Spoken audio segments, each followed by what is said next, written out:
Golden State. Sacktown got to light the beam against the Warriors, eliminating the Warriors for the third time in 5 years. All the talk was about how awful Klay was, going 0 for 10 from 3. Yeah. It was also, man, this was funny. It was also so bad that Twitter's new trending AI feature released that Klay was on a vandalism spree in Sacramento, vandalizing houses and businesses with bricks because of all the Twitter talk about Klay throwing up bricks. Yep. First thing, like, in a world full of fake news, we don't need faker news. This AI Twitter trending shit needs to stop. That's just ridiculous. Pointless. It's a pointless thing. Absolutely.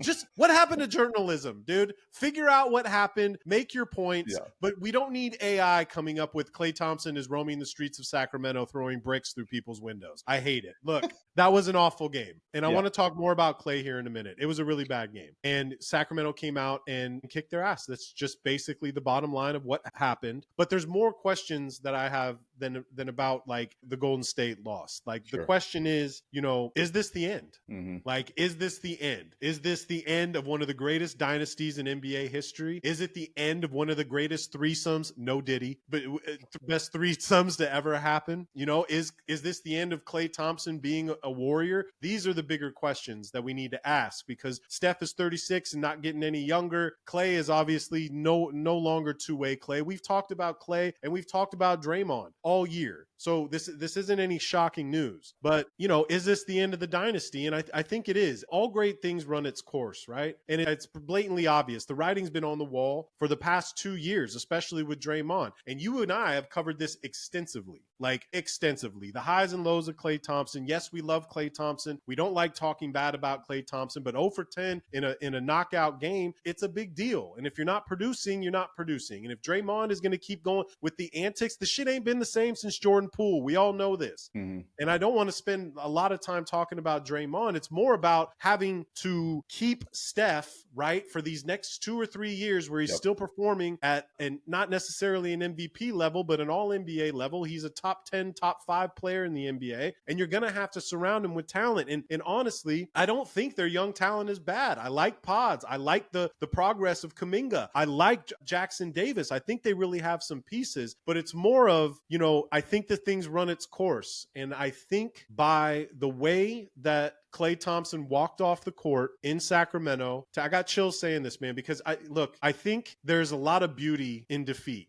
All right. I think there's a lot of beauty. We all talk about ball is life, right? And most people call it like ball is life. Basketball is my life. Nah, basketball is kind of like life. We have wins, we have losses, we have failures and defeats, we have triumphs and comebacks and all this shit. And sometimes in life, man, all of us in triumph and defeat, we take no time to smell the roses. And I think that is what Klay Thompson did. He knew he had an awful game. He knew that this was probably his last game as a Warrior. I think he knows more than we know. And not being pissed off and kicking the chairs and throwing your jersey, he took a minute to really take it in. And unfortunately, like most people are going to think about this awful game and not think about the amazing things that Klay Thompson and this trio have done over the past 10 years, dominating the NBA. So it made me really happy that Klay took a minute. You know what I mean? That's what I noticed. You know, you can have the worst game in the world, you can have the worst day in the world, but you need to take a minute and be like, shit, I'm blessed to even fucking be here. I've come back from 2 huge injuries. People thought I was never going to play again, but now we're at this point. And I think it's the end, Drew. Do you? Yeah, so that was really difficult to watch. What I will say, although the numbers are 0 for 10, 6 of those shots were down. They were down and out. Like it was one of those moments where Klay could have very easily had 6 for 10, 17 points or whatever, and the Warriors win the game, really. I mean, that's what it could have been. But specific to the game, this was much more about the turnovers from the Warriors and the intensity of the Kings in that game. That was the most intense game I have ever seen the Kings play, and that goes back decades. That crowd was ready. Those boys were ready. Keon Ellis had the night of nights. Steph Curry had turnovers. He didn't look the same. Draymond was ineffective. Sabonis was like trying to be as physical as he could possibly be. So really, this game to me came down to this. The Kings wanted this way more than the Warriors did, and the Warriors just had a shitty game. Specific to Klay, I think if anyone watches that exit as he's leaving the stadium, he does a 360 around the arena, looks at it once, takes a couple deep breaths, and you can kind of see it on his face. I think it is the end for him. I don't think they're going to part with Draymond Green, though. I do think Draymond's going to be there next year and moving forward for the remainder of that contract. Who knows how long necessarily he'll fill out that contract or not. But Steph and Draymond, I do think will be there next year. I think Klay will probably move on. And I don't think it's necessarily the wrong thing for him to do. I think he's going to have offers on the table from the likes of the Heat and the Clippers and the Lakers and other organizations that Orlando. that'll throw him some money, man. They really will. And I think he still is, like, going back to that last Lakers Warriors game, he had an incredible performance. So he still can reach these peaks and look like at least the offensive version of Klay that we've seen. The defense is not there anymore, but he still has these moments. So I'll be really sad if that's the last that we get to see Klay in a Golden State Warriors jersey, because we know that he can give more than that, even at a slightly diminished version of what he is athletically speaking. And man, dude, like I say, 6 of those shots they just looked like they were going to go in the basket. And for whatever reason, if you believe in God or whatever you believe in, it was just not in the cards for Klay in that particular evening. So I am of the mindset that I think they should bring him back. I think he should take a pay cut. I think he should embrace the Kyle Korver of it all now and say, look, what do you need me to do? I can come into spurts. I'm going to focus on my catch and shoot a lot more. Let me make sure that I'm as efficient as I can be possibly with that. I can play for 4 or 5 minute spurts. I don't need to be starting every game. Let's give Pods my starting role or something along those lines. And I think he should just ride it out and stick with this organization. That's just my own personal ambition, but I would understand entirely if he moves on to a different organization. It feels like that's what's going to happen. I think out of respect, I think the Warriors are going to offer Klay a deal, but it's going to be a deal that Klay, isn't going to like. Well, he turned down the 2 for $48. He turned down earlier this year, 2-year, $48 million. I don't know if that number is going to be there now. I don't think that's coming back. And I think he may end up regretting that number, that he's turned that down. I mean, I understand from, again, going back to pride here, I brought it up when talking about the Lakers. There's a lot of pride on the line for a guy like Klay Thompson. He was snubbed from the All-75 team amidst the chronic injuries that he had, and that probably played a part in being 77th or whatever out of 75. He held a lot of pride on the line when it came to that thing. And I think we've seen him try to readjust his own perspective on what he is in this NBA now, given what he can be athletically and what he can contribute to a team. So look, man, I think he'll regret turning that 2 for $48 down. But I think maybe 3 for $60 might be coming his way from the Warriors. And I think he's going to have to take a really hard, long look at that and say, like, what do I want out of the next 2-3 years that I have left in this league? I think that there's a lot of teams that could use a Klay Thompson, the version of a catch and shoot 3-point shooter. I brought up Orlando. Philly's going to have a lot of money next year. I want to bring up again, like, if we're trying to surround Wembo with the right guys, like freaking the Spurs, right? Like, look at it. And also going back to talking about ball is life and whatnot, also like new opportunities, you have a chance to reinvent yourself. A lot of players have done that throughout their career. And maybe it's just run its course with